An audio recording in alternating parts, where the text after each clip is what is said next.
Welcome back to the Kyrpton Report. I'm your host, Tyler, and with me is Solo and Jania. Hi, guys. Today we'll be discussing Episode 3, Fight or Flight, directed by Dermot Downes. Solomon really liked this episode. He likes all the fighting. I worry about my son. But Dermot Downes is no new name that we should see. He directed episodes of Flash, Arrow, and what's funny is he actually directed Gotham and an upcoming episodes of Legends of Tomorrow. So he's really hitting the DC shows. If only he would have directed Constantine. He would have got all the recent ones. I don't think anybody has hit all of them yet. We've had a lot, but not all. So let's jump in. The episode starts where the last episode ended, where Kara is being interviewed by Cat Grant. Now this really shows Cat Grant's character, because at first she seems very impressed. She's with Supergirl, then all of a sudden she seems smug and condescending to Supergirl. Yeah. And she starts to ask her questions, but she doesn't really ask her anything different. She says, she starts to tell her story, and Supergirl's like, I started on Kyrpton, and Cat's like, well, I've heard all this. Well, ask her some questions if you're going to interview her. Right. Find out what's different from her to Superman. Is there a connection? Are they from the same planet? Are they this? Don't just, they're sharing the same super name, but just ask her something. Don't just assume something great. So that was kind of like, all right, pain in the butt, Cat. She's a pain in the butt. This is her characterization. True. After this episode, I'm more and more convinced that National City must be like in California. Maybe it's near Coast City. Yeah. Because they just definitely like, hey, here's some palm trees. Supergirl flies past the palm trees. So I'm like, okay. But I'll tell you what, I really like this episode because this episode's core is the theme of identity. And I think, not jumping around too much like we always do, but this episode really, to me, the character of Kara in this episode represents the show as far as how this show is going to step out. If they had to establish Superman's existence, they couldn't just work around that he's not there. And with this episode, they were able to establish that, yes, he's there, but all the questions of why isn't he here doing this? Why isn't he doing that? Why isn't he this? Really gets answered with, the scene of basically with Jimmy Olsen as well. Like, he states that, he relied on Superman too much to save him. And both of them find their identity that this show is going to be separate without Superman. We don't have to keep asking where he is. There's that really kind of cool shot of him flying down and saving her. Yeah. Like a way of showing Superman without showing Superman. And then, of course, at the end where she's instant messaging with Clark, and he makes the comment, don't worry, it'll never happen again. So that's a way of kind of writing Superman out of the show and moving forward. What are your thoughts? I definitely think that it's cool how they incorporated Superman in this episode. Hello, Jimmy Olsen's Signal Watch. That was so cool. He was just like, boom, I just pressed this for the bit. It even had a shield on it. Right? That's so awesome. I wonder who developed that. Cisco, maybe? No, I'm joking.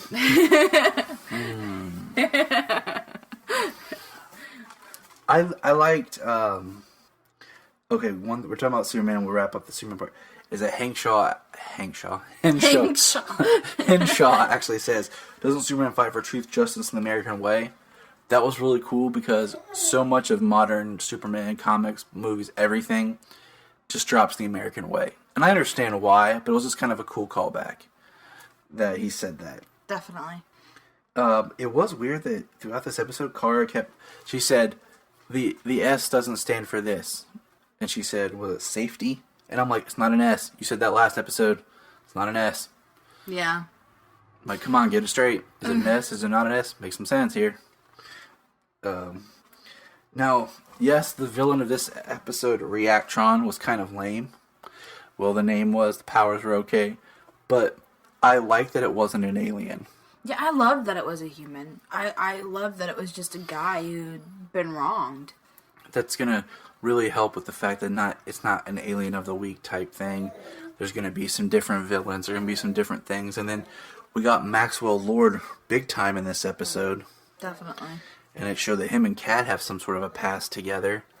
So, and I just don't want Maxwell Lord to end up being like some lame Lex Luthor ripoff type character. Yeah. I think, it's very hard to not fall into those tropes at times. But we'll see where he goes. He could be really interesting. Now, when she was fighting Reactron, all I kept thinking is, could they do Metallo? Like, would that be really cool to see?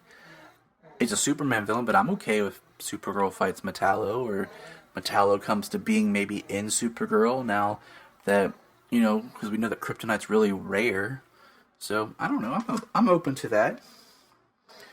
But you know what my favorite line of the episode was? What? Is when Jimmy is talking to Karen. He's like, Reactron almost killed Clark. And Wen goes, Clark? And he goes, shakes his head. I was like, oops, Jimmy. Just busting out the Superman secret. And then Wen's like, Clark Kent is Superman? Clark Kent is like, you just see his eyes. He's just like, oh, wow. He's like, my whole world has changed. That was pretty awesome, honestly. And my second favorite is when Maxwell Lord's like, I need a Dr. Pepper. I'm thirsty. I was like, Product placement. Product placement and refreshing beverages. So I liked, the fight. I did like, I think it's ironic that now Kara now has two bases. They have a little office downstairs in the Catco where her, Jimmy, and Wen are for Team Supergirl. Then we have the base for Team DEO Supergirl. Yep. Now, you said this, and as only a woman would, Wen is so friend-zoned. He is. That poor guy. He is. Oh, there's going to be so much heartbreak there later. Man. I was just like, poor guy. Oh, he's screwed.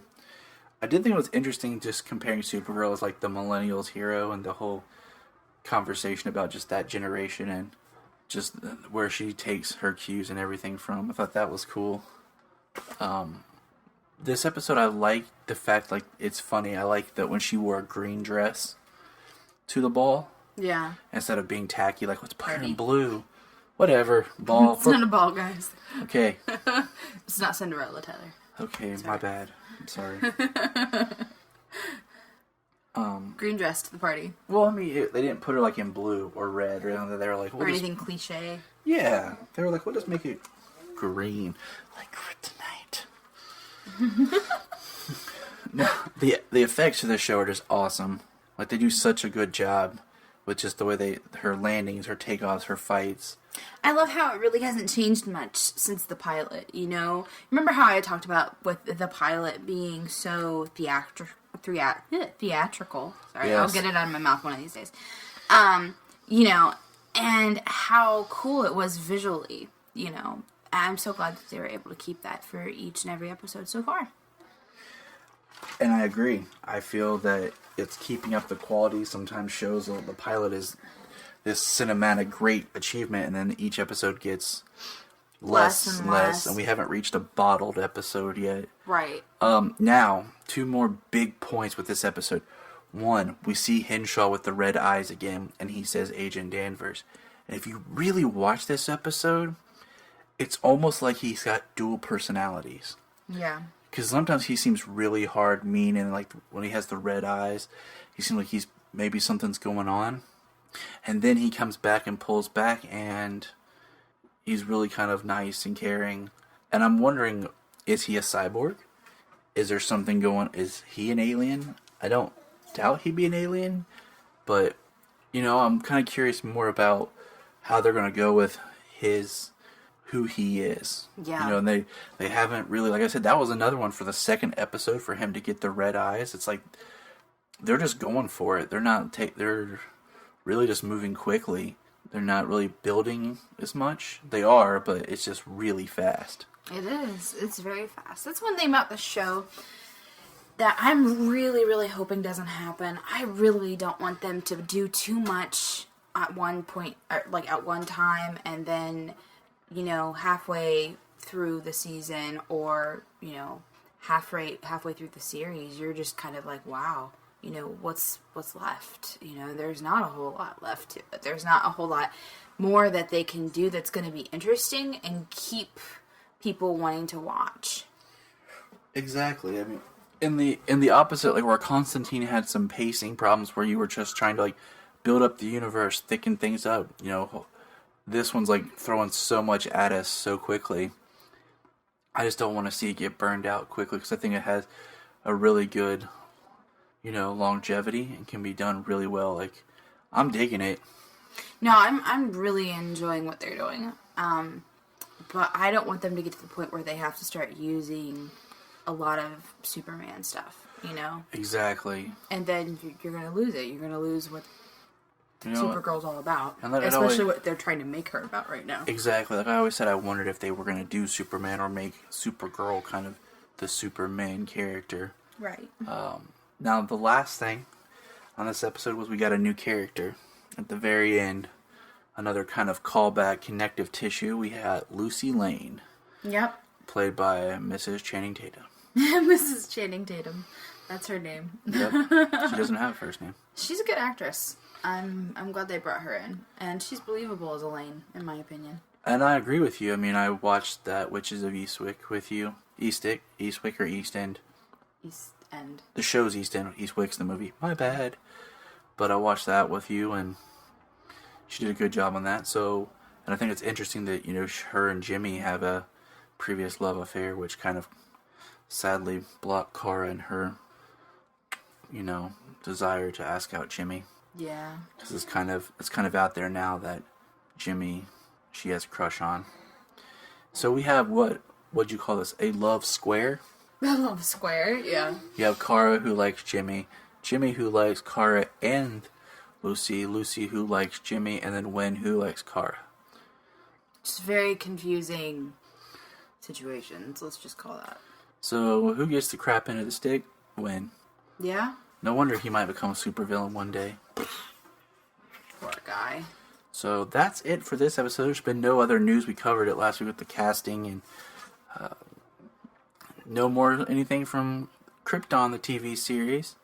We got, let's see, anything else really exciting going on in the Man of Steel? Still waiting for more BVS news. Hasn't been a lot revealed more about Superman from the movie. It's been more about Batman. And believe me, guys, Tyler is watching very intently and paying attention to that. I wonder what he's doing all the time, and he's on his phone watching out for, Batman vs. Superman. Or Batman v Superman, sorry guys.